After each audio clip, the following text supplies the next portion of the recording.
Hello my beautiful viewers, hi everyone, a very good morning to all of you. You are watching Asha's Blog and Recipes and here I am Asha.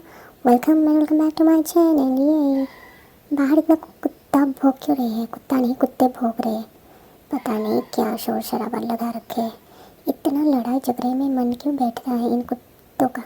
पता नहीं। Streets dog है, मैं खाना खिलाती हूँ, वो लोग हमारे घर में आते हैं तो, लेकिन अभी तो खाना खाने के लिए तो ये लोग भौंकते नहीं, झगड़ा करने के लिए भौंकते हैं या फिर चोर चक्का देखे, सस्पिशियस कुछ चीज़ें देखे तो भौंकते हैं। हाँ, हर जीवन साथी चाहता है कि उसका पार्टनर उसके माँ बाप की सेवा करे। 10 में से एक एक्सपेक्टेशन हर किसी की होती है कि मेरे होने वाला पार्टनर मेरे पेरेंट्स का बेटा बने या बेटी बने। अब इसमें कमी कहाँ आती है? रिसर्चेस ये कहती है कि इन-लॉज के साथ हर कपल की थोड़ी थोड़ी कभी ना कभी गड़बड़ रहती है और वही सबसे बड़ा रीज़न है फाइट्स का। कोई भी बहू सेवा तभी कर पाएगी जब उसे वो बेटी वाला फील आएगा। और ये सिर्फ बहू तक सीमित नहीं है, ये लड़के तक भी सीमित है। ससुर की तबीयत खराब होने पर दामाद सिर्फ पूछने ही क्यों जाए या उसके द्वारा दी गई थोड़ी सी अटेंशन पे वो महान ना बन जाए। बहू के द्वारा की गई सेवा को जर्नलाइज ना कर दिया जाए कि ये तो धर्म है और तुम्हें तो करना पड़ेगा। ये तभी सीमित हो पाएगा जब सेवा करने वाले को ये फील आएगा कि मैं और मेरा पति मेरे घर वालों के लिए बराबर जगह पे खड़ा है। उनके अच्छे में या उनके बुरे में वो मुझे उतना ही प्यार करते हैं। तभी मन से कोई भी बड़े की सेवा कर पाएगा। अदरवाइज उसके लिए सिर्फ ये एक नौकरी रह जाएगा कि मुझे अपने सास ससुर के लिए करना है। एक नौकरी है जिसके अंदर बुरे ख्याल भी आएंगे, आप बेमन से भी उनके लिए करोगे और ऐसे में ये सुनना कि तुझे तो करना ही पड़ेगा बहुत ज़्यादा तोड़ देता है किसी को।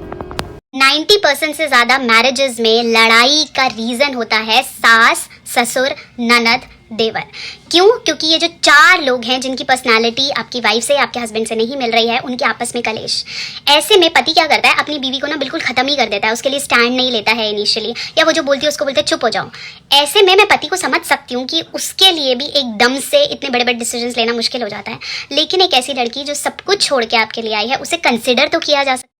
बीवी क्या कहना चाहती है? वो कहता है तू चुप हो जा, या उससे बोलता है कि ये तो ऐसे ही, अब तू देख ले तूने कैसे मैनेज करना है। एक मैरिज में ये चीज़ें चलेंगी कैसे जब आप जो बंदा अपना सब कुछ छोड़ के आया उसे कंसिडर ही नहीं कर रहे हो? ये गलत है। पति को स्टैंड लेना आना चाहिए। स्टैंड का मतलब ये नहीं होता है कि अपने माँ बाप को गाली देने लग जाओ या उनकी बात सुनो ना। बैलेंस करके चलो, बाउंड्री बना के चलो कि कितनी हद तक यहाँ की सुननी है और कितनी हद तक इसकी सुननी है। अगर वो रिलेशनशिप बेटर चाहता है, अगर उसे 50% पे खड़ा होना नहीं आएगा तो या तो यहाँ का रिश्ता खराब होगा या वहाँ का। और जो आपसे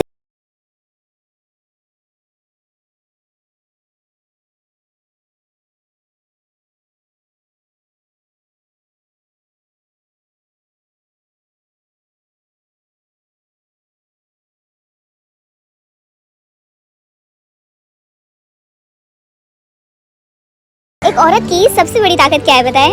उसका एहसास करने वाला शौहर, जिसके साए में वो राज करती है, जिसके साए में वो अपने आप को बहुत महफूज समझती है कि नहीं, कोई हो या ना हो मेरे हस्बैंड मेरे साथ है। तो मैं एक बात बोलूँगी कि हस्बैंड जी आप परफेक्ट रहिए, बाकी सब आपके घर वालों को परफेक्ट करने के लिए आपकी बीवी हमेशा रेडी है। तो आप अपनी बीवियों के साथ एकदम परफेक्ट से, एकदम बच्चों की तरह उन्हें रखें, बाकी तो फिर वो आपके घर वालों को बहुत खुश रखेगी।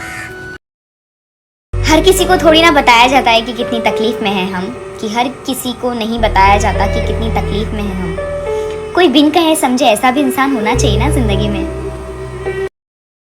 एक बाप ने क्या खूब कहा है कि किसी ने चांदी दिया, किसी ने सोना दिया, कि किसी ने चांदी दिया, किसी ने सोना दिया और किसी ने अपना घर दे दिया।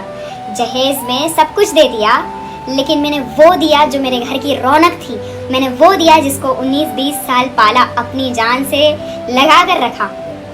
उसके लिए जिसका घर बसाना है, उस ससुराल के लिए जिसके घर को बढ़ाना है।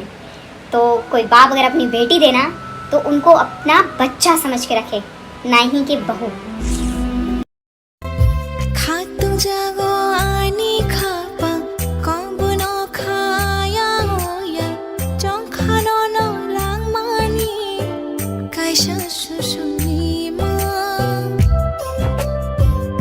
सर यही तो होता है, प्यार तो हो ही जाता है लेकिन उसे निभाते आना चाहिए।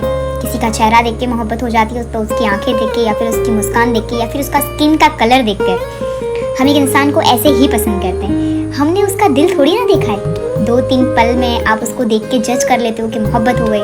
उसको मोहब्बत नहीं बोलते, निभाने को मोहब्बत बोलते। ये जो निभा जाते हैं ना, मोहब्बत जो निभा जाते हैं, उनकी ही ज़िंदगी खुशहाल होती है। बाकी ये जो भटकते रहते हैं ना 1 2 3 4 में, वो कभी भी खुश नहीं रहते।